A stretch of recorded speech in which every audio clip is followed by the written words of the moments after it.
Kasama,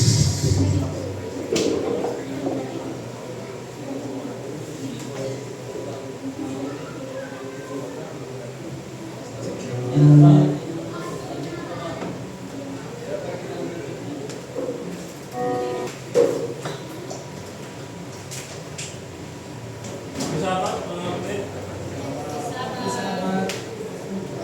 Hello. Kasama, mga kapatid? Yan. Parang hindi kayo masaya. God is good. All the time. Ayan.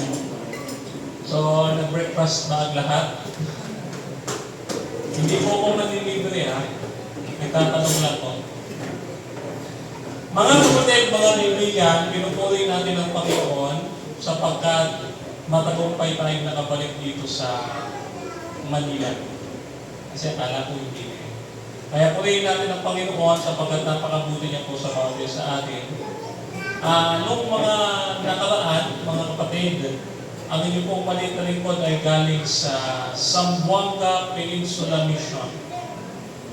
Nag-iis po ko ng 3 araw at 3 gabi na puro Bisaya ang nagsasalita at nag-uusap. Sabi ko doon, na makalisod man. Sabi ko, makalisod man, hindi makasama. Sabi ko, kaya pagdating ito sa mga Bisaya, sabi niya, kaya sinabi ni Mark, Tagalog tayo, Tagalog. Yung mga pastors natin doon, kinakausap ako sa English. Kasi hindi sila sanay ng Tagalog. Excuse me. Yan. So, mga kapatid, ang ginawa natin doon sa Zamboanga Peninsula Mission is tayo ay nag-discuss ng patungkol sa ating doktrina. Specifically, the canon of the Scripture from the early church until the Council of Trent. So, yun yung development or historical and theological development of the canon of the Scripture. Ngayon, pagbalik ko sa Manila, sabi ang nanay ko, ingat ka kasi may lindol. Yes. Yung pananampalataya ko, kahit lumindol man ng malakas ngayon, sigurado tayo, mga kapatid, na tayo'y iniligtas ng Panginoon. Di ba? Ang ganda ng kanta kanina? Only trust Him. Only trust Him. He will save you now. Diba? Maganda. Basta magtitiwala tayo sa Kanya, iniligtas ko niya. Kaya yung po malit na lingkod, nakababa po ko dito sa Manila ng ligtas. Salamat sa Panginoon, mga kapatid. Yan. Ngayon, pagdating ko ulit dito sa Manila, ang sumalubong sa akin, itong issue ng blood control. Okay. Anong connect ng ating pag-uusapan dito sa blood control? Sa Matthew chapter 7, mga kapatid, may 2 nagtayo. Okay. Sino ba ang engineer dito? Wala na ng kontrakto dito, mamumutang sana ako eh. Kahit 5,000, kasi 5,000 yung utang kong binabayaran ko sa Gcash eh. Ayan. May parable ang Panginoon sa Kristo about sa 2 nagtayo. Okay, yung wise and foolish. Ngayon, mga kapatid, yung unang nagtayo, sabi sa talata, ang bawat nakikinig at nagsisigawa ng salita kong ito ay matutulad sa isang matalino na nagtayo ng kanyang bahay na ang pundasyon ay bato. Umulan ng malakas, bumaha, at bumayo ng malakas ang hangin sa bahay na iyon. Ngunit, hindi na, di ba, sapagkat nakatayo iyon sa bato. So yung unang nagtayo, itinayo niya sa bato. Okay. Mga kapatid, kapatid, pagka tayo nag-isip, tayo'y nag-isip, ang ibig sabihin ng bato, matigas eh. Diba? Pag nakahawak tayo ng bato, matigas yan. Kaya, sabi dito, ang isang tao na nagtayo ng bahay sa batuhan ay matalino. Bakit?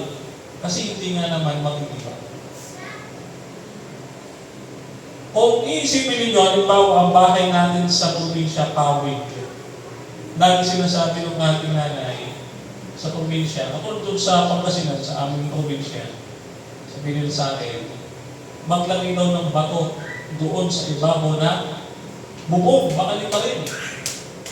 Kasi nga, yung bato, hindi kaya di pa rin na hangin. Ngayon, mga kapatid, ang ating iglesia, itinayo din sa bato. Diba? Ang sabi ng Panginoon Kristo sa Mateo 16:18, ang sabi niya, sa ibabaw ng batong ito, itatayo ko ang aking iglesia. Kaya kahit kailan, mga kapatid, kahit anong gawin ng kaaway, ang ating iglesia ito, mananatili hanggang oras. Gayon din dapat ang ating pananampalataya, mga kapatid. Gaya tayo ng isang matalinong tagapagtayo na nagtayo sa bato. Sino ba yung bato? Pag pinag-aralan natin yung ating lesson, isa sa strategy ng Panginoon, hindi lang yung sinabi ng ating kapatid kanina, isa sa strategy ng Panginoon ay nasa unang Korinto 1, Kapitulo 1, versikulo 18. Ang sabi doon, si Kristo ang kapangyarihan ng Diyos na siya yung bagong buhay na sumusunod sa ating mga magulang doon sa ilang. Sa madaling salita, mga kapatid, ang ating pananampalataya ay dapat nakatayo sa ating Panginoong Hesus. Kasi mga kapatid, pag dumating ang problema, katulad nung kila Moses, dumating ang problema, katulad kasi ng laki ng Red Sea, hindi natin alam kung makakatawid tayo sa problema ito. Always remember that God will make a way. Gaano man kalaki yung Red Sea sa buhay natin, kapatid, huwag nating hayaan tabunan lang tayo dahil mas makapangyarihan ang ating Panginoon. Nung ako po'y nagpunta sa Lukban, alam nyo, punta sa Lukban, signal number 3 last time, ang Quezon Province. Nagpunta po ako, hindi po maliit na likod, umakyat ako sa Lukban, sa Quezon. Walang takot, signal number 3. Dilig na dilig ko yung hangin doon. Tsaka yung ulan. Ngayon, napansin ko yung ating church doon ay under construction, mga kapatid. Ano siya? Malaking church siya, as in laki ng isang covered court, mga kapatid. Yung ating church, tinatayo siya. And now, ang ating church na napansin ko, mga kapatid, ang daming hollow blocks, nakatatag talaga sa pader. Ito yung sinasabi natin, ang church nakatayo sa bahay. Yung ating pananampalataya, kahit bumagyo ng problema, hindi tayo matatakot. Why? Just because we know, mga kapatid, tapat ang nangako sa atin. Sabi niya, I will be with you until the end of ages. Matthew chapter 28, verse 20. Kaya, yung ating pananampalatayang ito ay dapat, mga kapatid, manatili hanggang sa pagdating ni Kristo sa tulong ng Diyos. Kaya nga kanina ganito yun, mga kapatid yung ating pinag-uusapan kanina sa lesson. Bagaman tayo ay naligtas ng biyaya ng Panginoon, ang bahagi ng tao ay ang kanyang kalayaang mamili. Kung kanino siya magpapaayunin. Roma 6:16. Sa madaling salita, kahit bigyan tayo ng regalo ng Diyos yung pananampalataya, kasi sabi, ito'y sa pamamagitan ng pananampalataya at hindi sa inyong mga gawa. Ito'y kaloob ng Diyos. Yung pananampalataya pala ay kaloob ng Diyos. Paano kung hindi mo tanggapin? Kaya dito, mga kapatid, may nagtayo ng bahay, pinili niyang itayo doon sa batuhan. Pinili niyang itayo sa ibabaw ng bato. Pinili niyan ang materyales ay gawa sa bato. Bakit? Sapagkat, mga kapatid, kahit ulan, tandaan ninyo mga kapatid, kahit yung hangin hindi makapapasok sa bahay na ito. Gayun din yung ating pananampalataya, kahit mangyari yung sinasabi nilang dabiguan, hindi tayo maapektuhan. Bakit? May Diyos tayo na kasama natin, mga kapatid, na nangako siya sa atin. Kasi sa Isaiah chapter 40, verse 3, sabi ng Panginoon, tumapak ka man sa apoy, di ka masusunog. Kahit maglakad ka sa tubig, hindi ka lulubog. Bakit ang sabi ng Panginoon? I will be with you, kasama mo. Yun ay kung papayagan natin ang Diyos mabuhay sa ating puso. Marami po kasi nangangaral ngayon, mga kapatid, na ang Kristo, Panginoon at tagapagligtas, pero never nangaral na ang Kristo ay hari. Bakit? Kasi ito, mga kapatid, baka isipin natin ito. Tayo ang may-ari ng bahay. Itong sanlibutan ito ay isang bahay natin. Itong sanlibutan ito, kontrolado ng tao noong una. Lahat ng hayop pinangalanan ni King Barkadan. Pagdating nung magkasala ang tao, hindi niya nakamagpi lahat. Kalaban niya na lahat. Alam niyo kung bakit sumusundan tao sa hayop? It's just because tayo ay created in the image of God. So, nung nawala yung image of God na yun, mga kapatid, naging kalaban na natin ang lahat. And that's why Jesus Christ came down on earth to restore everything. No? So, to give an order. At ito, mga kapatid, sabi ng ating kapatid kanina, no? Conditional. Okay? Ang pag-ibig ng Diyos ay conditional. Unconditional. Pero yung kanyang patience sa kasalanan, conditional. Bakit? Kaya nga may close of probation.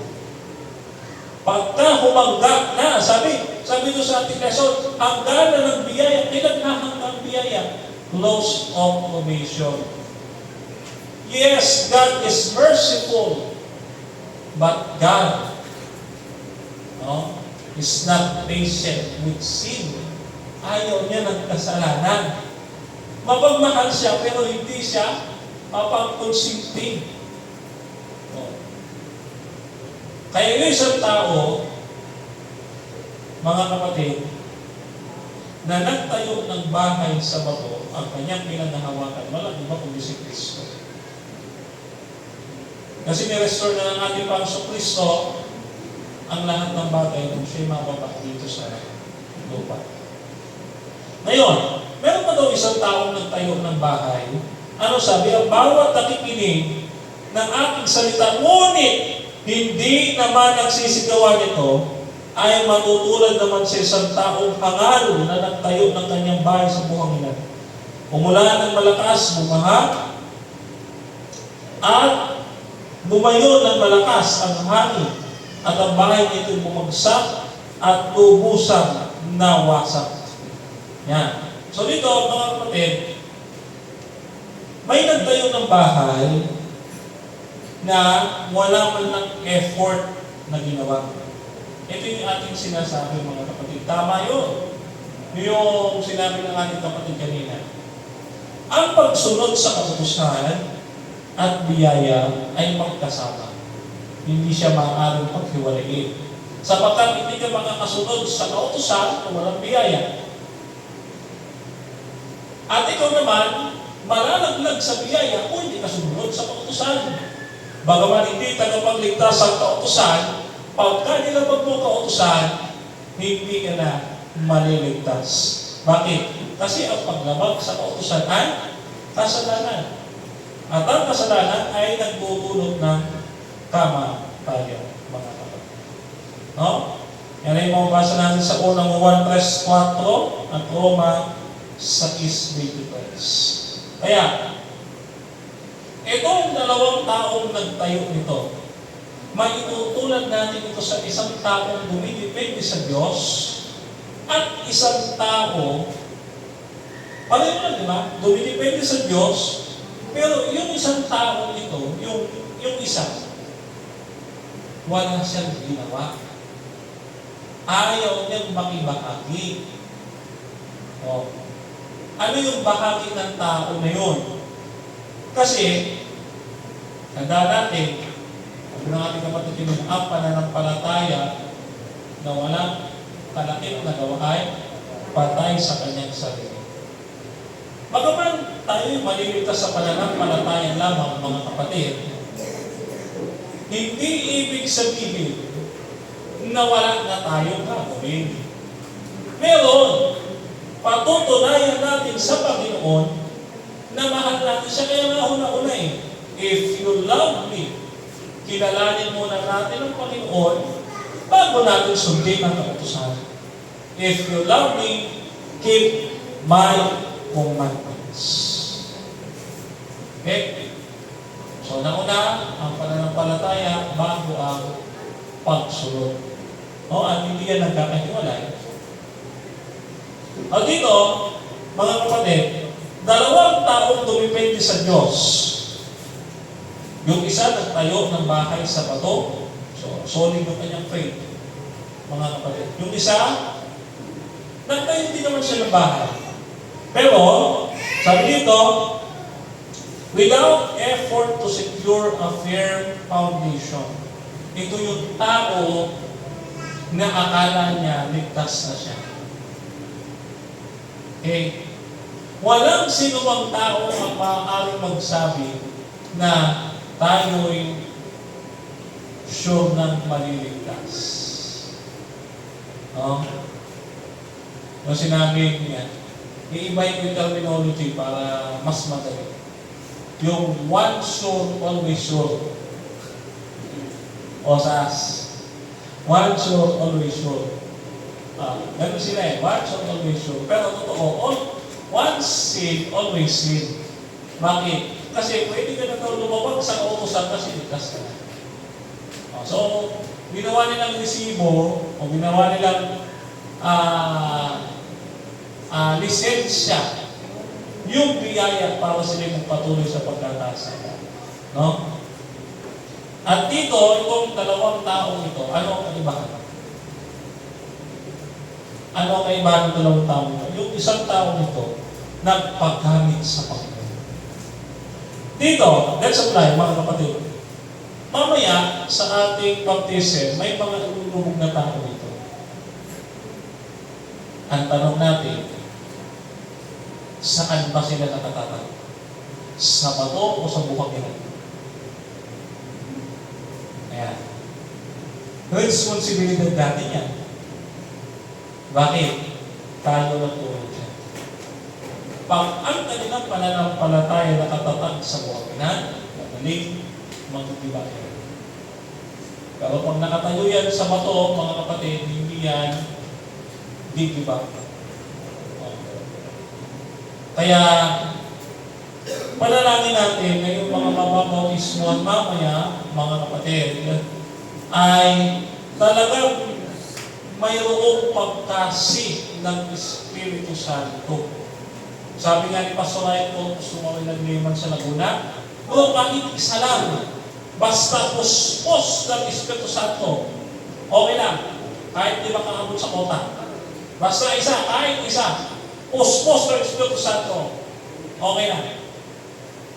Ang binigay natin sa ating pastor, 80, 3 buwan. Praise the Lord, mga kapatid. No? So, dito, makita natin, no? Pagka tayo'y nakinig sa salita ng ating Panginoon, kaya sabi niya dito, ayan, ang bawat nakikinig sa aking salita, ngunit hindi naman nagsisigawa nito. Ito, marami sa ating ganito. No? Nung magsisimba, banal pag Sabado, sa mga araw hindi na. Yun ang mahirap ko. No? Ngayon, sabi dito, ang bawat nakikinig sa akin, may gagawin eh. Di ba? May gagawin, makinig ka. Ang bawat nakikinig sa akin, ngunit hindi nagsisigawa ng mga ito. Ano ba yung gagawin natin ito? Yung sinasabi ng Panginoon Kristo. Ano ba ang konteksto nito? Ganito, mga kapatid. Itong Mateo chapter 7, may mga policies na lumapit sa Panginoon sa Kristo dito. Nangihingi sila ng signs sa ating Panginoon. Kung babasahin niyo yung Matthew chapter 7, verse 20 to 21, ang sabi diyan, mga kapatid, hindi ang lahat na nagsasabi sa akin, Panginoon, Panginoon, ay pupunta sa kalan ng langit, kundi ang gumagawa ng kalooban ng aking Ama. At sabi niya sa 21, at makikilala niyo sila sa kanilang mga buwan. Ngayon, papasuriin natin yung ating sarili. Kamusta yung ating pananampalataya? Kamusta yung ating paglilingkod sa Panginoon? Tingnan po natin, magkakaroon na naman ng crusade at tumana. Ang tanong, lahat ba nakikiisa?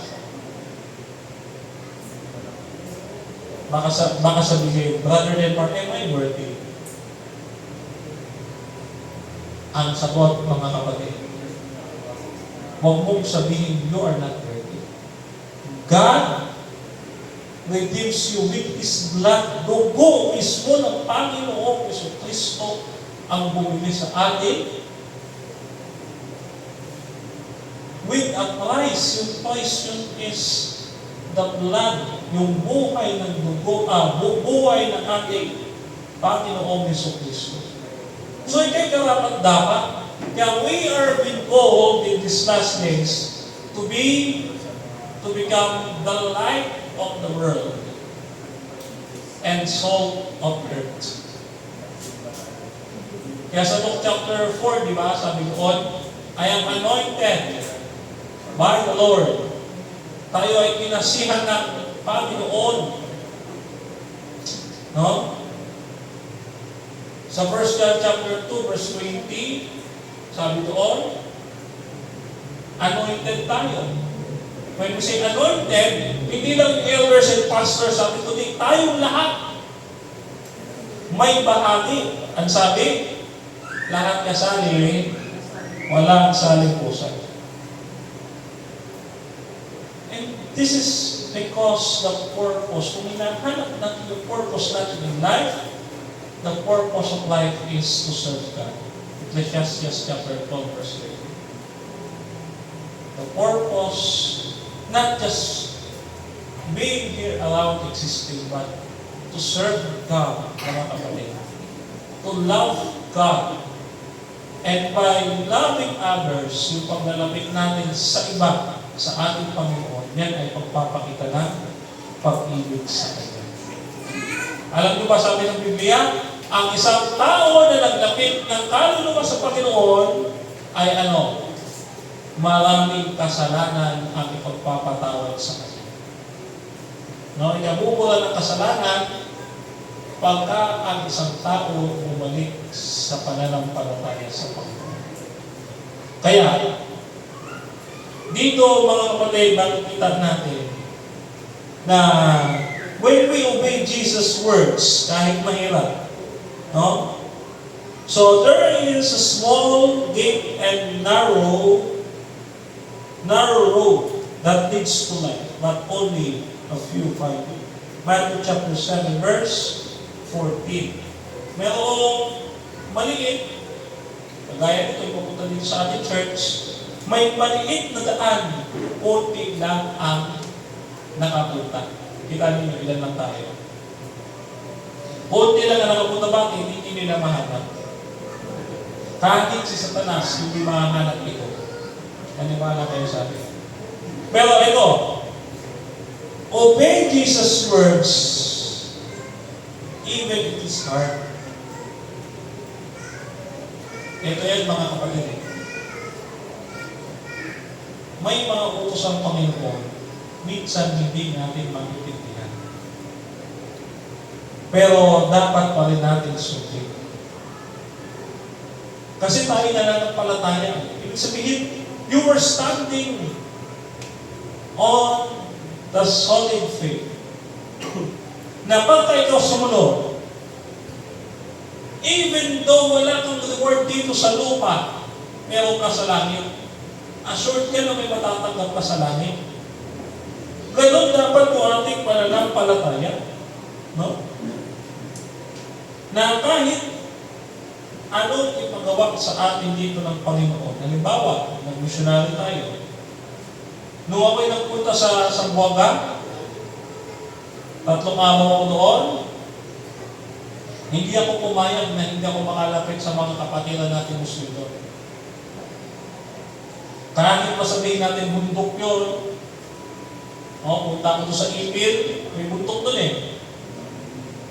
Nagpasama ko sa mga kapatid. Kaya tayo, mangarap tayo doon. May nakit namin. Para lang mga kapatid, kami ay makapag-share ng salita ng Panginoon.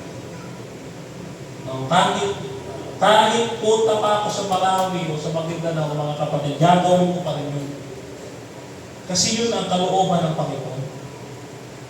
Kaya kahit mahirap, mga kapatid, kailangan pa rin natin sundin. Kasi sabi ng Panginoon, ang bawat tao na nakikinig, ngunit hindi ginagawa ito, ay gaya ng hangal. No? Na itutulad naman sa taong hangal na nagtayo ng kanyang bahay sa buhanggan. Yun ay mawawasak. No? And, according dito sa Romans chapter 10, verse 17, sabi niyan, so then, faith comes by hearing, and hearing by the Word of God. So when we study and meditate and obey in faith, mga kapatid, yung ating pananampalataya habang tayo nakakakinig ng salita ng Panginoon, dito tumitibay ang ating pananampalataya. Kaya nga ho, at ano po ulit, kamusta yung ating pananampalataya? Are we continuing worshiping God? O baka tuwing Sabado lang tayo nag-worship? Or pagka tayo nasa bahay, hindi na tayo nagbabasa? Kasi puro na tayo online games, puro na tayo trabaho, puro na tayo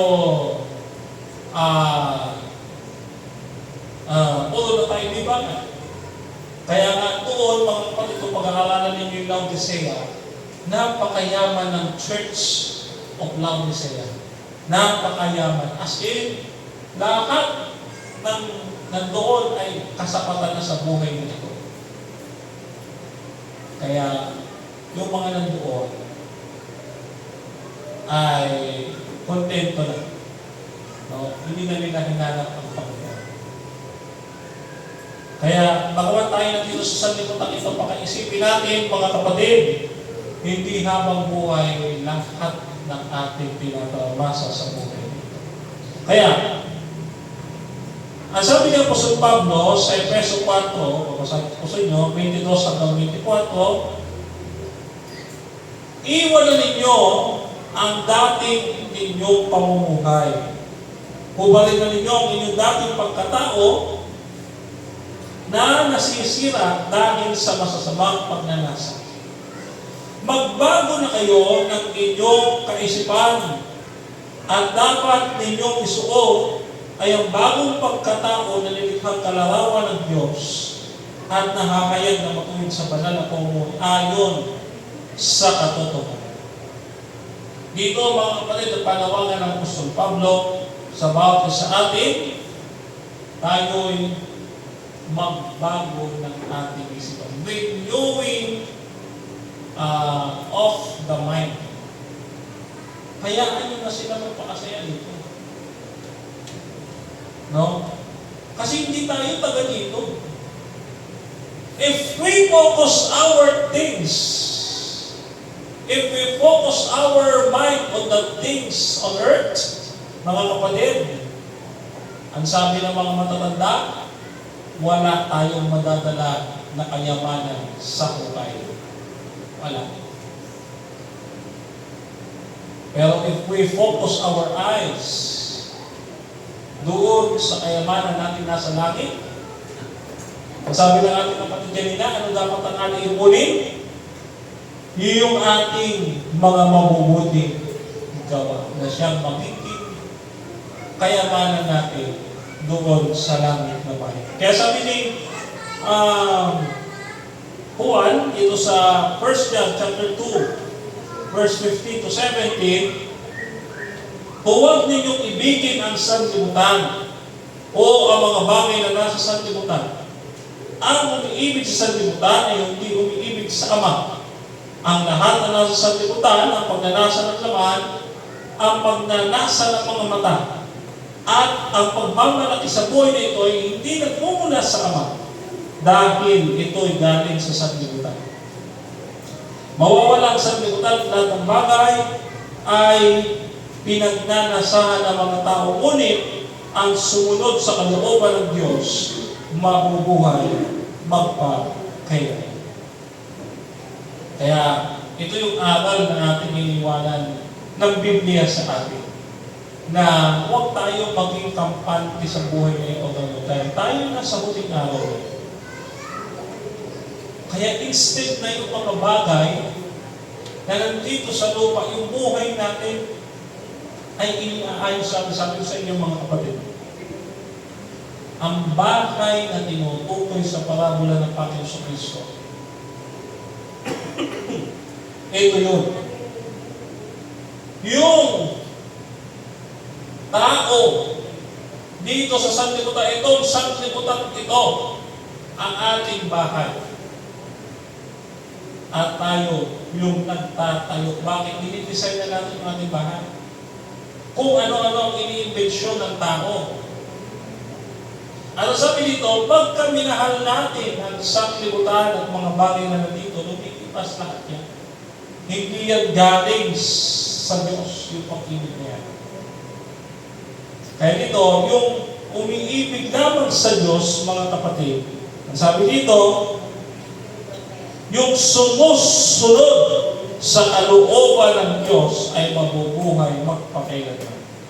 Kaya yung dalawang tao na nagtayo ng bahay, isang tao na nandito sa sanlibutan ito, na solid ang kanyang pananampalataya sa Panginoon, na kontento na siya, no? Na sumusunod sa kalooban ng Panginoon. At yung isa, mga kapatid, na nandito sa sanlibutan, pareho din, nananampalataya din. Pero, hindi siya makontento sa kanyang pananampalataya. Kaya anong ginagawa niya? Dahil hindi siya kontento, meron pa siyang ibang kinahihiligan. No? So, hindi nakikita sa kanyang mga gawa yung ebidensya ng kanyang pananampalataya. Kaya mga kapatid, let's dedicate ourselves in following the words of Jesus, who has prepared us a mansion in heaven. So, saan dapat tayo magtayo ng bahay? Saan dapat tayo magtayo ng ating bahay? Hindi dito sa lupa. Huwag nating pagandahin to. Kasi at the end of the day, mga kapatid, kahit anong gawin natin sa sanlibutan ito,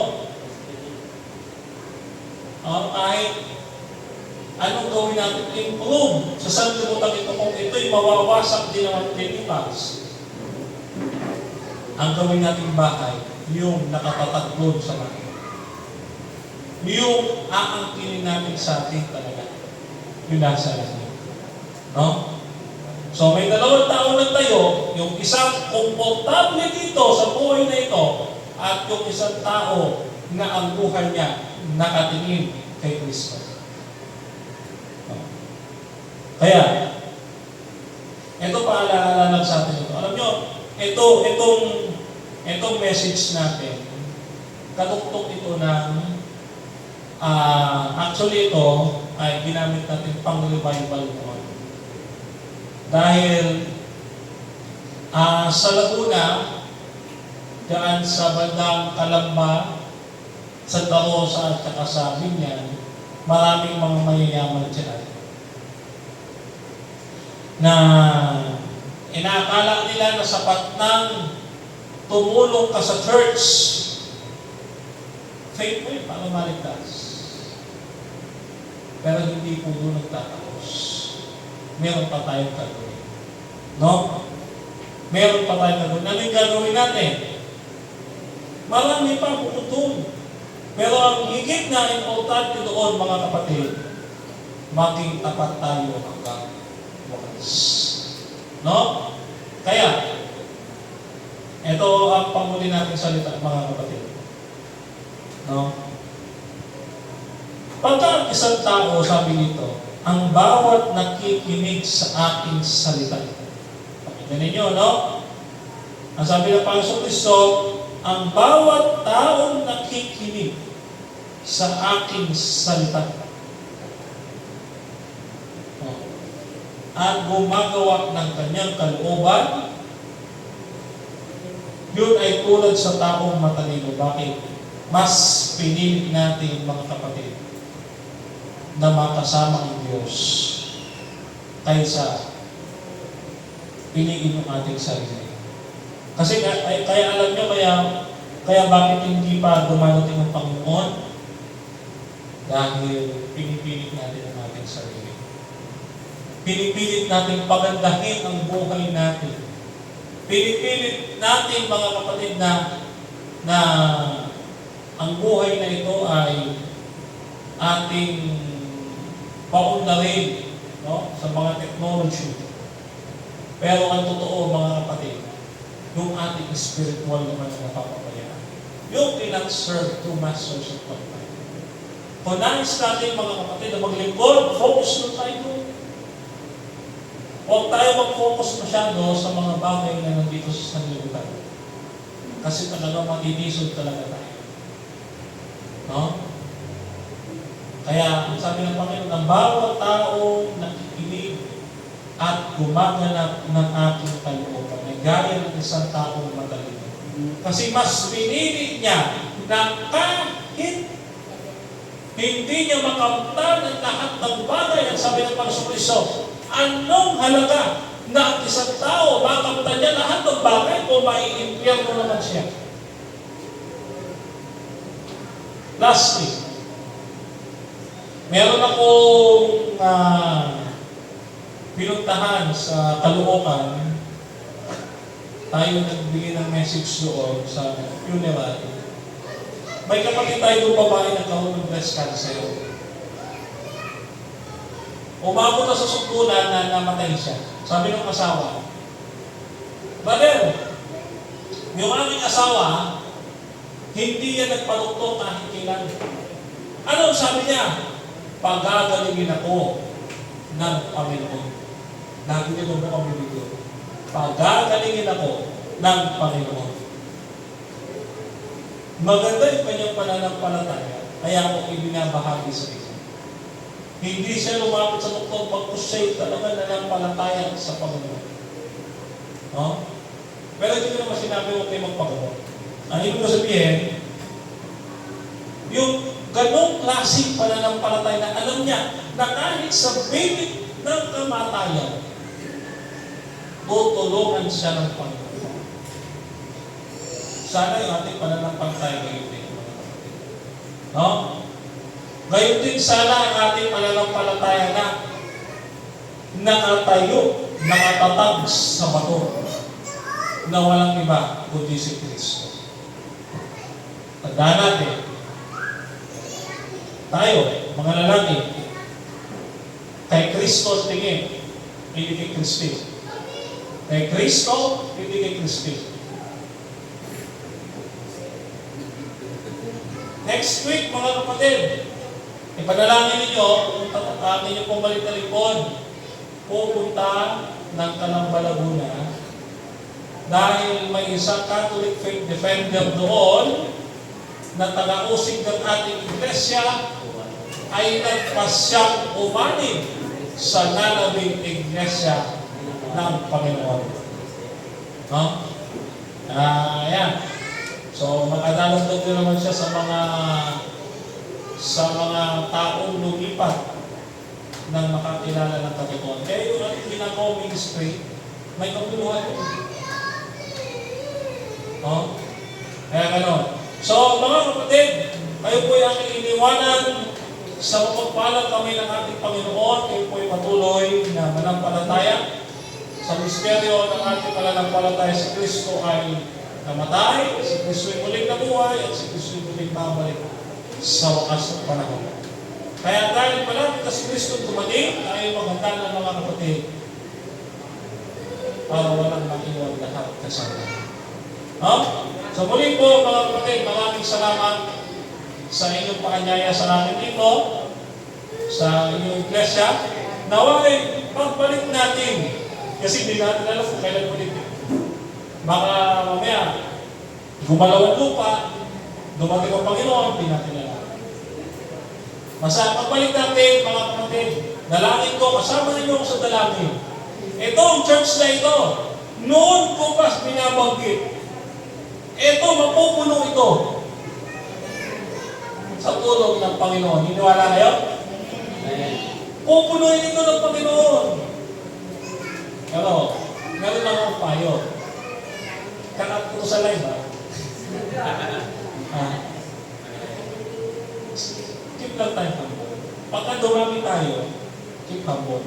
Okay? Kasi, anong nangyari ho dito sa Marikina, nakakatuwa po ito mga kapatid. Dumami ang church dahil sa sama ng loob. Hindi, dahil sa prayer mga kapatid, of course. No? Meron lang hindi pagkaunawaan minsan, meron talaga sa mga kapatid. Kahit yung bunsot pa nga na, gano'n eh. No? May gano'n talaga. No? Kaya gano'n, ipanalangin natin, sama po namin sa panalangin mga kapatid, mamaya yung bautismo, gawin mo lang mag-back out. No? Kung available nga lang ako, sasama ko pa dyan para kasi gusto ko ulit makapunta doon eh. No? Pero ang inyong pumalit-dalit ko mamaya ay may meeting po sa Las Piñas. Medyo malayo. Kaya tayo nilipat doon. No? Hindi ko pa natatanggap yung yung ating plans doon sa kabila. Hindi ko pa natatanggap. No? So, ayun. Isama po natin sa panalangin yung ating mga mabautismo mamaya. Ilan po ba yun? So, yun. Tsaka yung tanggalatin natin to say, no? Doon sa balabang. So, lahat to, maasahan sasama. Mamaya. Sama lahat mamaya. Lahat pa kasama. Mamaya. Hindi makapagsabi, ha? May sasakyan. Okay. Alam niyo mga kapatid, eto, hindi na ako makababa. Hindi, hindi. Ito yung aking payo. No? Ito yung aking payo.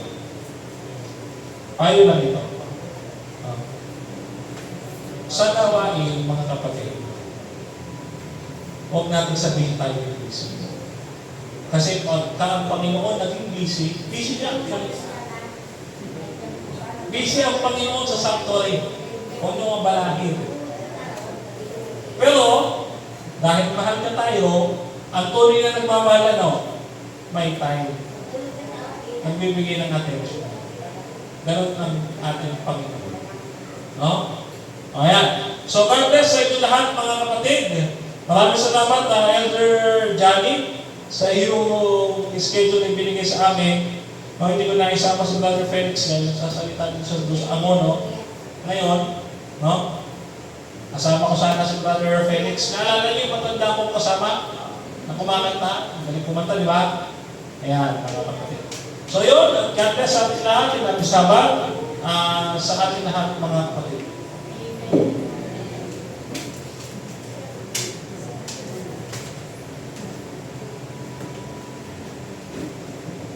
Para po sa ating closing song, tayo po ay magsitayo at ating mga wino na Shelter in the Time of Storm.